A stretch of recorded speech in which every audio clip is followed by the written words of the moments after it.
Okay, so I got a revelation, and well, before I go into that, we're going to do a prayer this morning, and we're going to, well, this afternoon, this morning, this evening, whenever you're watching this video.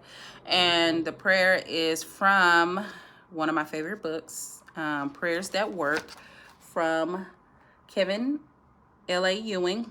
And you can get this off of Amazon, you guys. It's not that much, but I promise you the prayers in here, they work. Okay, so we're going to do the prayer that is for divine armor and protection.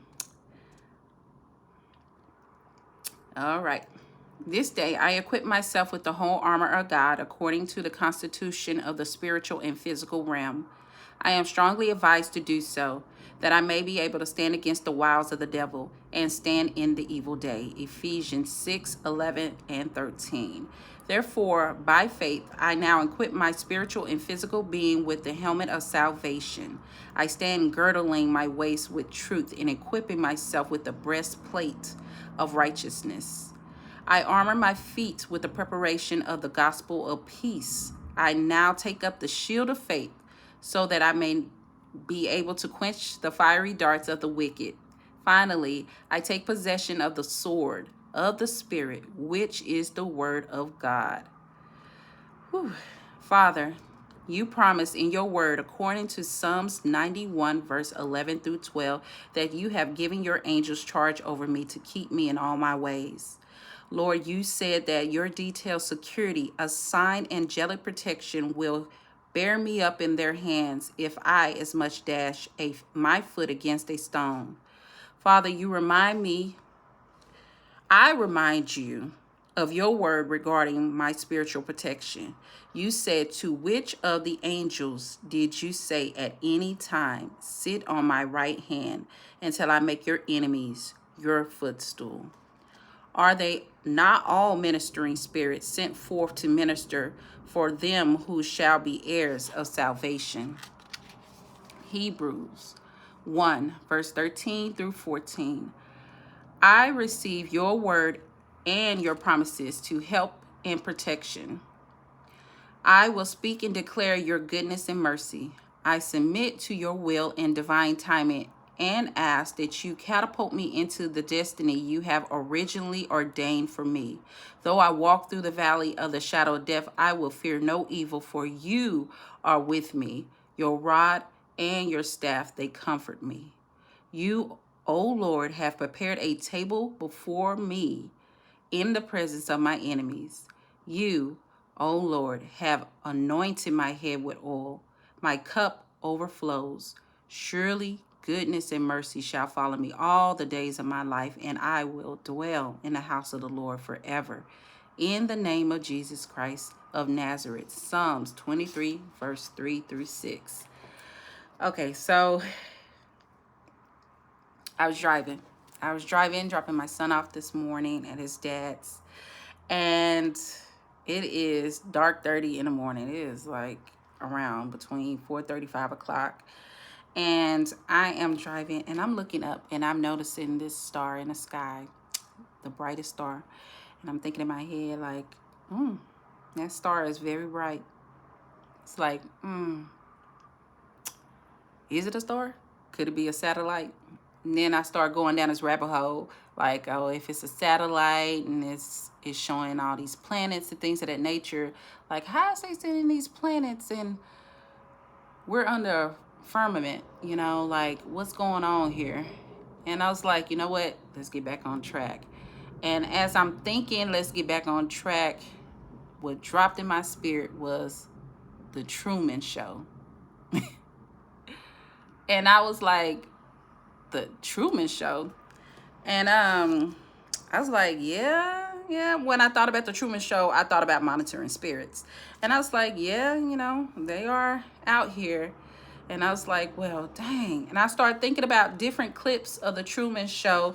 And I was like, okay, Lord, I see what you mean. But to get a full revelation, he had me come home and sit down and rewatch the Truman Show.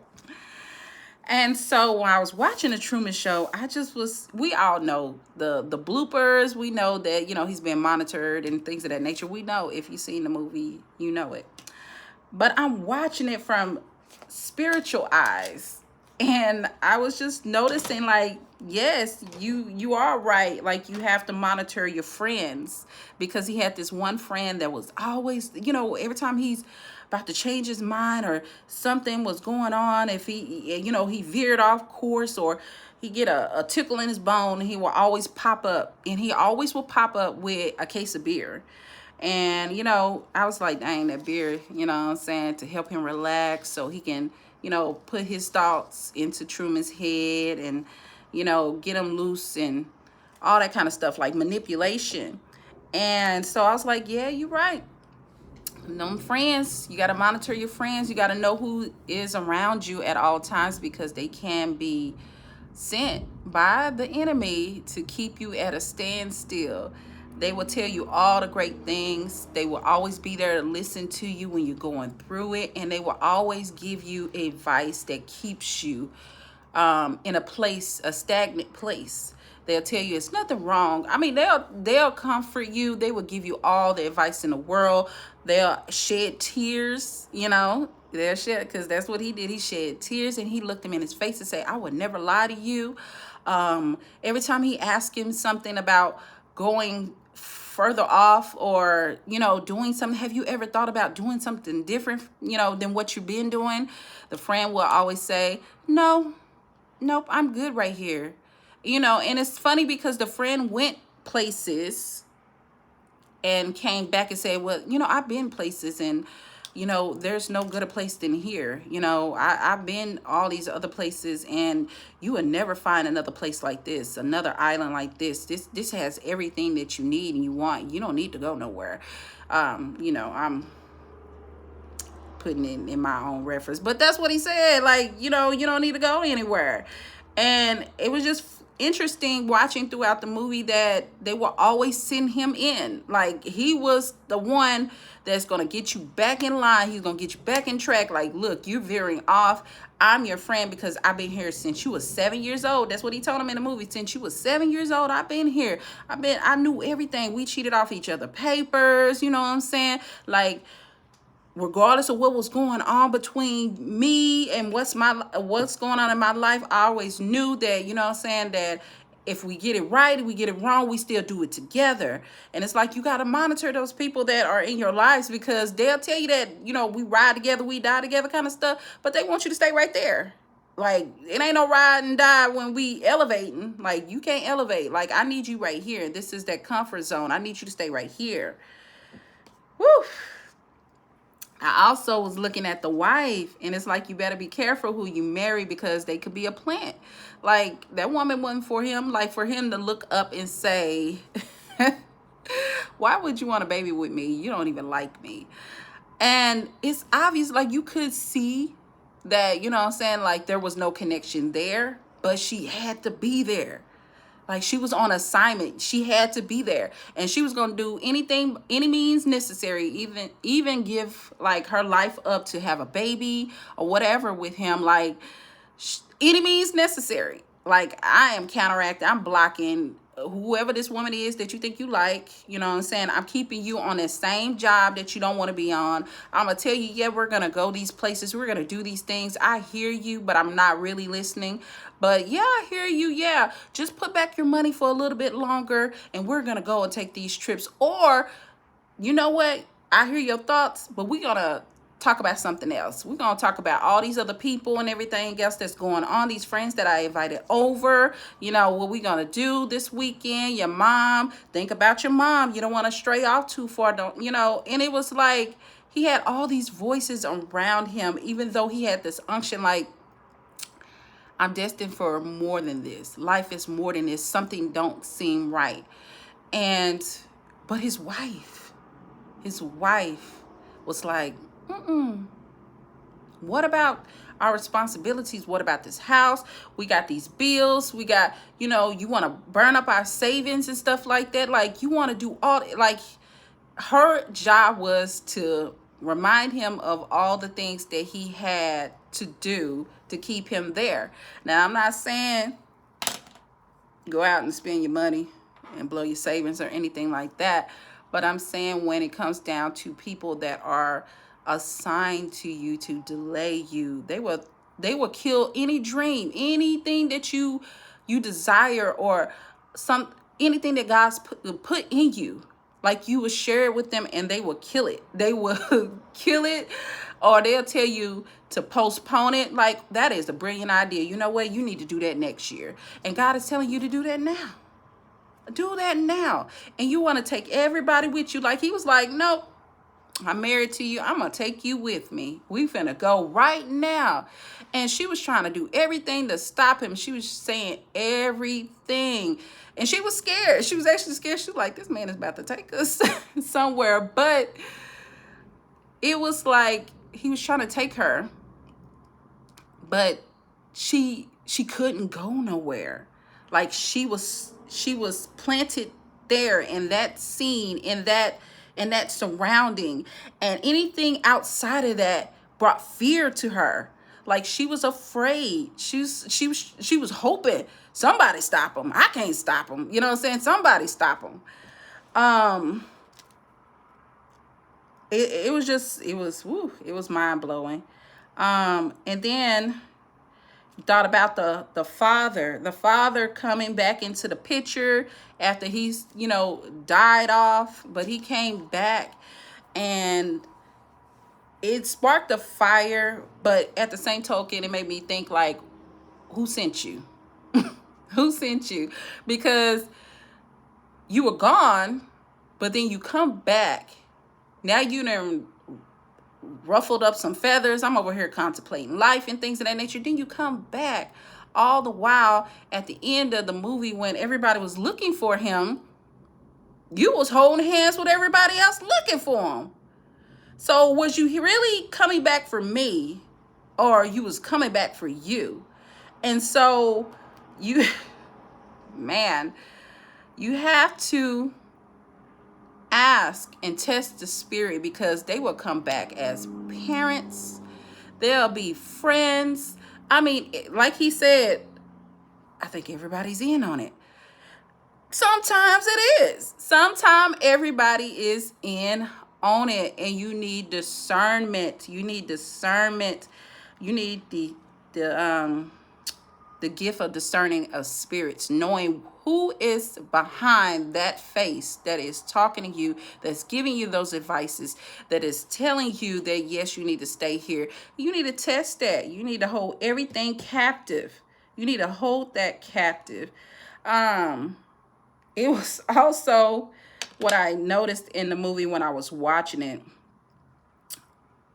The enemy made his prison so comfortable that he didn't want to leave at first. Like, he didn't even know it was a prison. It was decorated so pretty. I mean, like, everything was routine.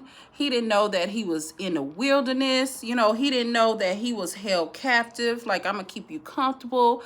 That goes to those who sometimes they're in the limelight, and you wanted success so bad, you agreed to certain things, certain contracts and things of that nature, and the enemy will line it up so pretty. You got the glitz, you got the glam, you got the spotlight, or you got the favorite car, you got the women, the house, and things of that nature.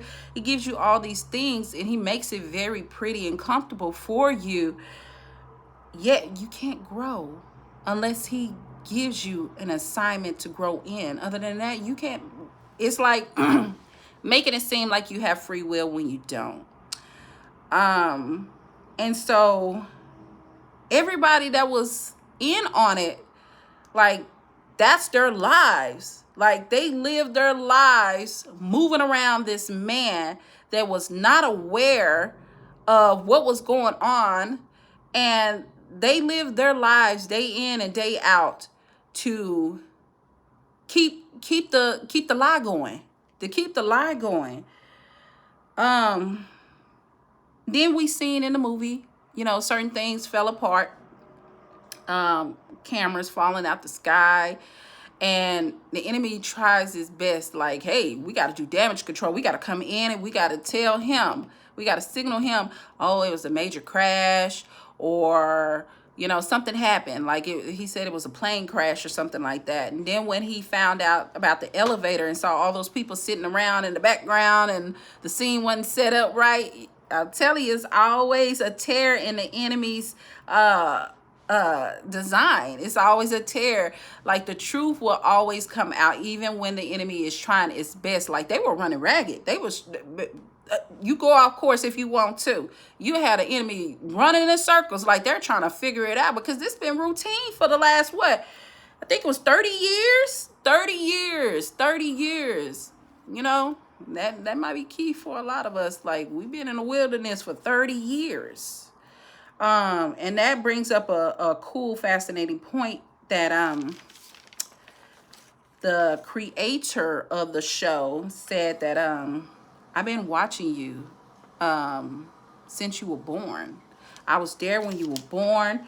You were selected. You know, he didn't tell him that. He told us that, but he was selected out of I think it was 5 other children, 7 other, 5 other unwanted pregnancies. So he was an unwanted pregnancy. He was an orphan, and the enemy selected him for this.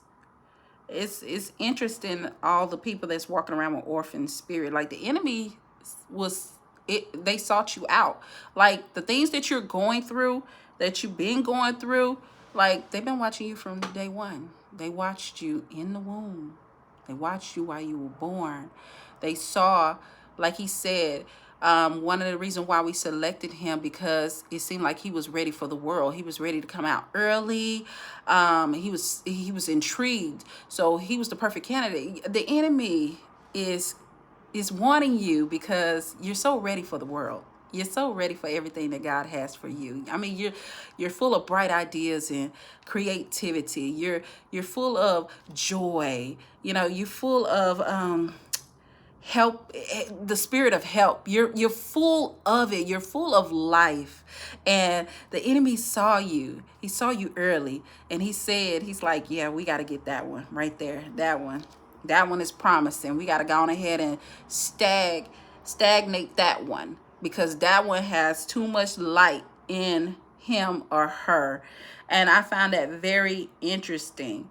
And one of the things that he quoted when he was speaking to, I think it was he was on an interview or something like that. And he said, that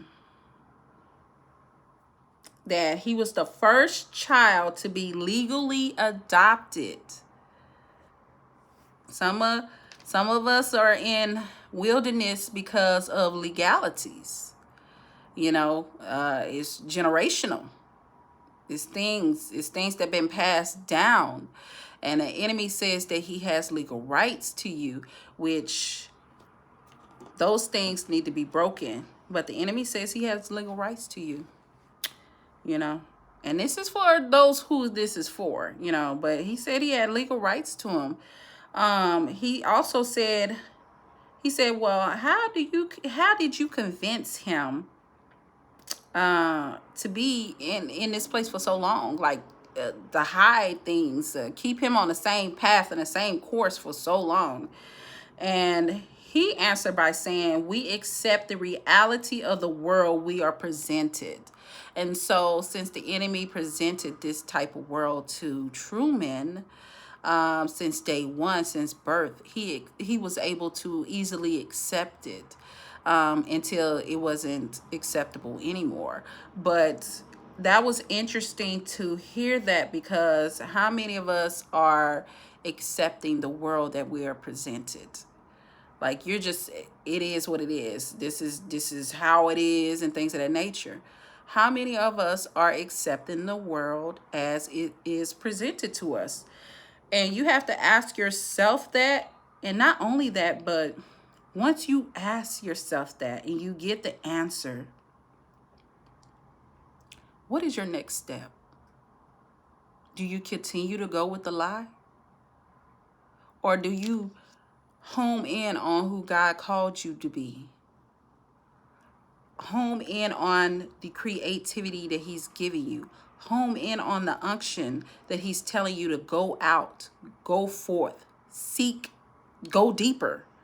Do you home in on it? Or do you, like in the end of the movie, he's like, I've known you all this time. You can't go anywhere because you're afraid. You're afraid. And a lot of times, that's a lot of us. We're afraid. We're afraid of people's opinions. We are afraid of going out into the unknown by ourselves. But then it questions how much you trust God, how much you believe in him, that you're so afraid of someone's opinion. Going into the unknown like you're alone when you're really not alone. You're only alone because you make yourself alone. If you actually seek the Father, it says, seek ye first the kingdom of God and all his righteousness, and all these things will be added unto you. If you seek him, if you draw nigh to, yes, he said, if you draw nigh to me, I will draw nigh to you. So you're really never alone because he's omnipresent. So why would we allow fear to keep us? Why would we allow no one coming with us to keep us? These are things that we have to put down in order to go further, because all this is dead weight. Truman had dead weight on him in his whole life. 30 years of programming, literally 30 years of routine programming. We're going to tell you what type of day you're going to have. We're going to tell you what type of school you're going to go to. We're going to make it look like it's your decision. But we're going to tell you what type of school you're going to. We're going to tell you what type of job. Even though you really don't like that job, we're going to tell you what type of job. And we're going to choose your wife and your friend. But we're going to make it look like you did it. That way, you will stay committed to it. You won't discard it because you'll blame yourself like, that's my decision. I made that. Not knowing those people, those things were plotted there to keep you. To keep you.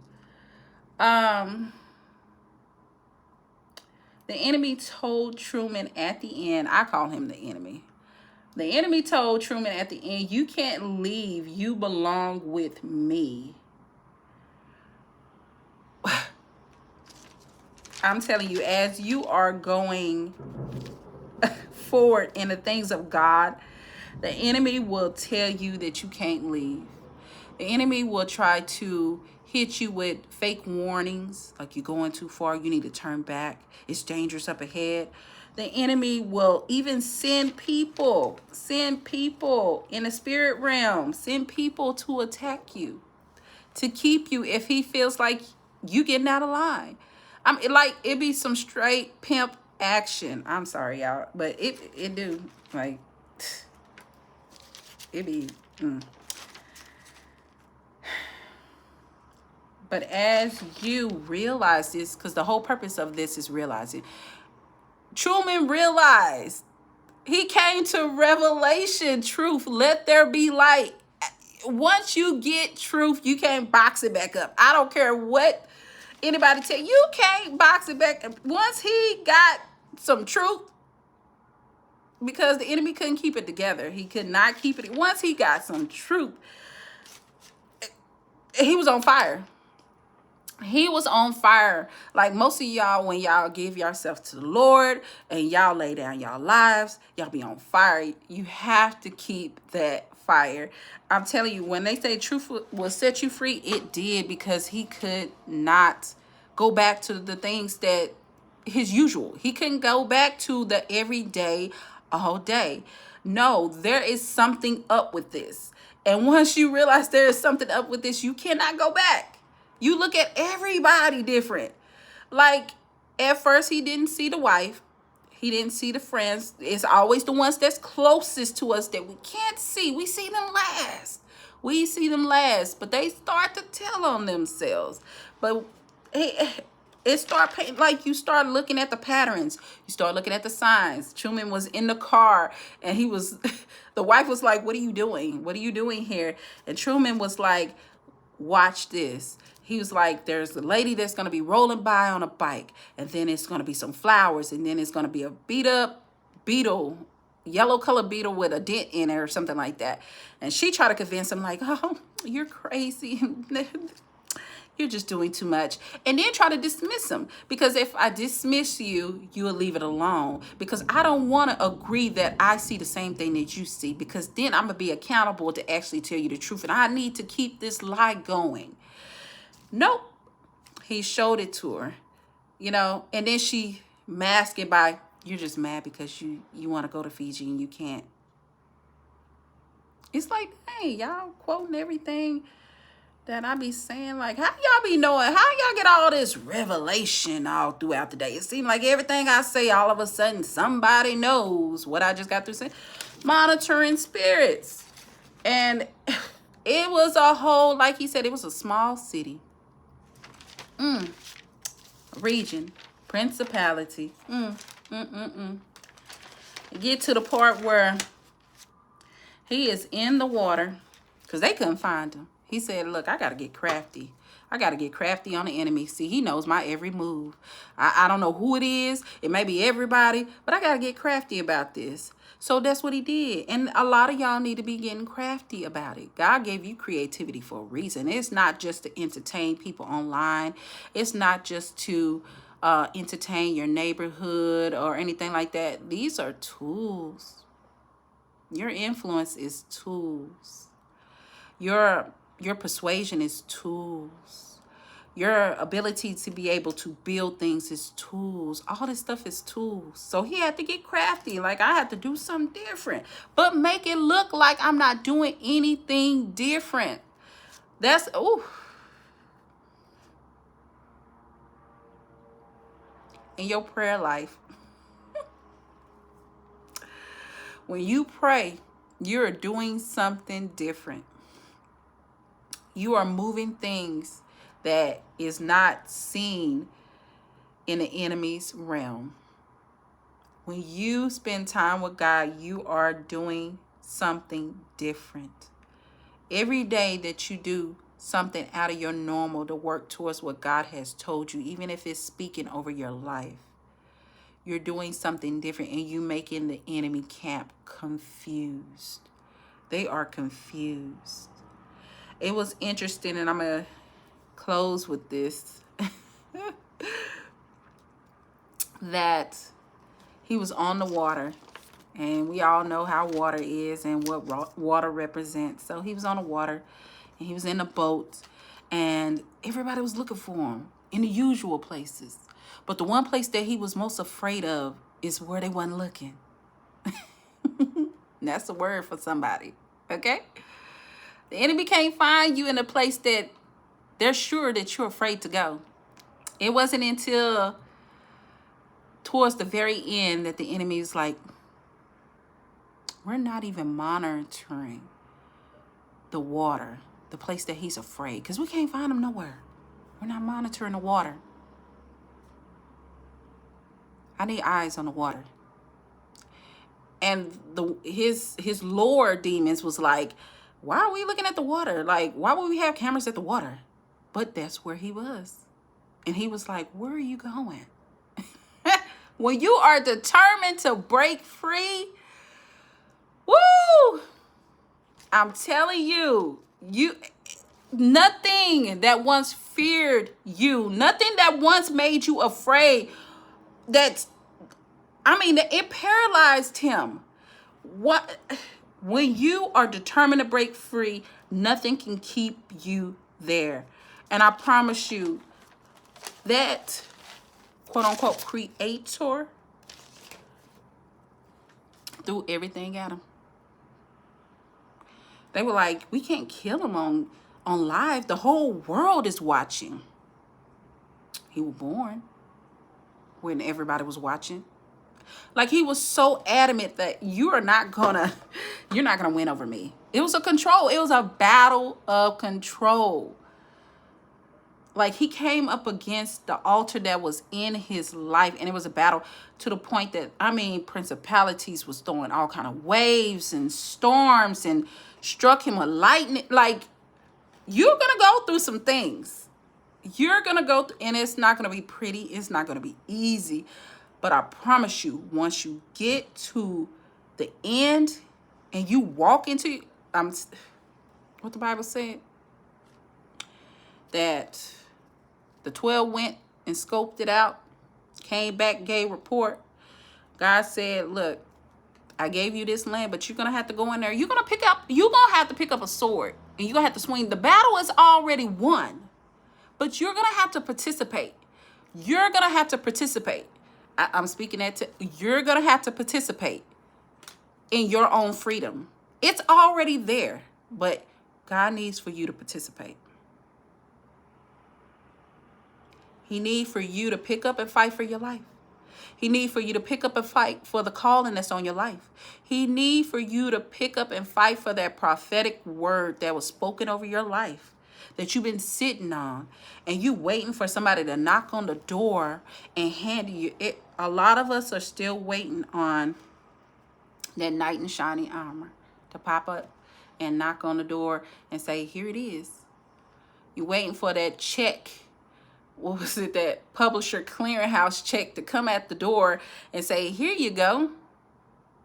Here's $1 million. No. You have to get up. You have to put in some work. You have to put some motion in. But the interesting part was at the end of the movie, when he said all that, I was there for your birth. I saw you when your first tooth came out. I saw you on your first date. All these things that he saw. The enemy telling you, like, he ain't even hiding it. Like, at this point, you realized the lie. At this point, I might as well tell you, look, you've been here, but you can't go nowhere. Not only because you're afraid, also because you belong to me. And I'm going to proposition you. This is a great life. This is no different from out there. I built this just for you. What else he told him? He told him, you affected so many people. You know how many people are watching you? Like, they've been watching you from day one. You have contributed to so much joy in these people's lives. And as you pay attention to this, most of these people that are not even going about their day, they're at work and they're just stuck. They're watching his life and they're stuck. So you being stuck is contributing to other people being stuck, because they're so busy watching your stuckness, and they're not getting delivered. But if you get delivered, those who are on the outside looking in may get delivered too. But he said, say something. The whole world is watching. Because he kept quiet. He let the enemy talk, say all his cunning things and talk. And he says, say something. The whole world is watching. Truman turned around and said, if I don't see you, he said, just in case I don't see you, good afternoon, good evening, and good night. And he took a bow, turned around, and stepped into the promise. And you don't have to say the same thing Truman said. You can say whatever you want to. You can have your motto for the day. But I want you to get up and tell the enemy, just in case I don't see you. But they say, good afternoon, good evening, and good night. Take a bow and turn around and step into your promise. Step into your promise. It is time to walk through that door. Anything that is telling you that you can't do it, or what if people, what would think, they think, what would people think, I mess up too much. It's just, you're in your head. You're in your head. I'm gonna be honest with you, looking into the camera, you're looking at yourself. Most of the stuff that you're saying it to others, but you're saying it to yourself. And sometimes saying it to yourself will make you nervous, but take heart. Get over it. Get over the fears, get over the naysays, get over the opinions, get over all that. Because God is saying, you getting free will set others free because they're watching you. Like I said, the whole world is watching you. What do you have to say? And I'm going to say that to you. The whole world is watching. What do you have to say?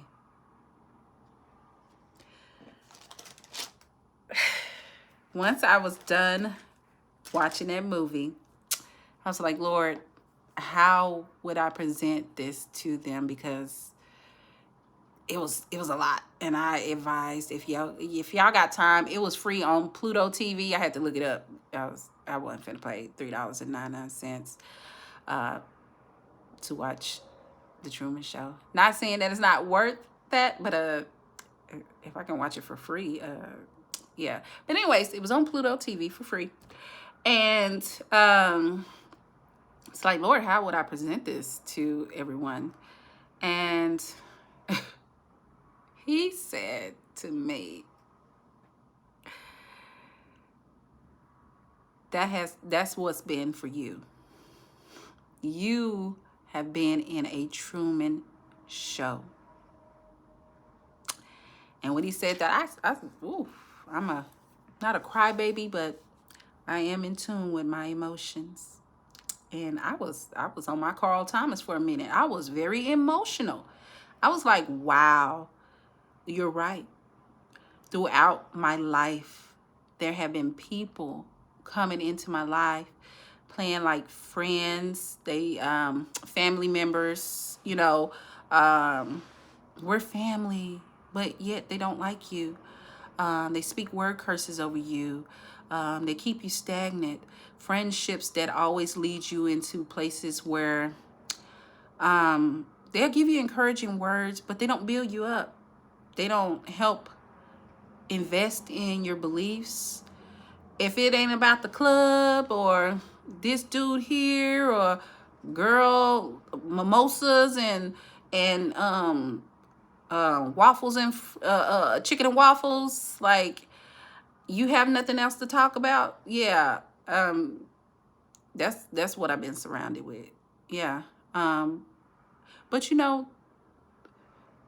you have to learn the patterns. You have to come into revelation. You have to ask God to let there be light in your life. And once he shows you these things, you have to accept it. Because God is always talking. He will always show you these things. The question is, are you listening? Are you accepting? Are you ready to walk through that door? And so when he gave me that, I was like, yeah. Those relationships, those people from the past that keep coming back from way back when, they're not here for you. They're here for you, but they're not here for you. They're here because they've been assigned to you. The enemy put you in their mind. Be like, hey, you ain't heard or seen from her in a long time. Call her and see what's going on. See if anything's changed, because they don't know every move. They don't know the things that God whispers in your ear while you sleep. They don't know the revelation that God downloads in your mind throughout the day. They only know when you speak it. So that is for a lot of people work in silence. I know, like, you be ready to tell somebody like the plans and like, oh, I'm so excited, I'm ready, I'm doing this and I'm doing that, and they're not ready to carry that with you. They're not here to carry that with you. They're here just to get you to release information that they don't have. And I'm not saying everybody. I'm not saying everybody. Some people are really here because they are destiny helpers to get you along your way. And destiny helpers come in different forms, whether if it's financial, whether if it's to help you with brainstorming, whether it is to help you through a transition of healing. There are different people that God will send Um, but your spirit would testify to that. Um, I, I pray the discernment of spirits into your life so you know what is operating behind those people that are coming back from the past, the people that are in your life already, and the people that are waiting waiting for when you come into the promised land, because they can't stop the plans of God. They can't. So they would try to line up like, okay, we couldn't stop them right here. They just burst through, and we can't stop them here. Let's try to run up the road and catch them up the road. But once you can, once you see a duck and know it's a duck, you can actually sense them a mile away. But I'm gonna leave off with that. I just want to say that if you haven't watched the Truman Show, watch it.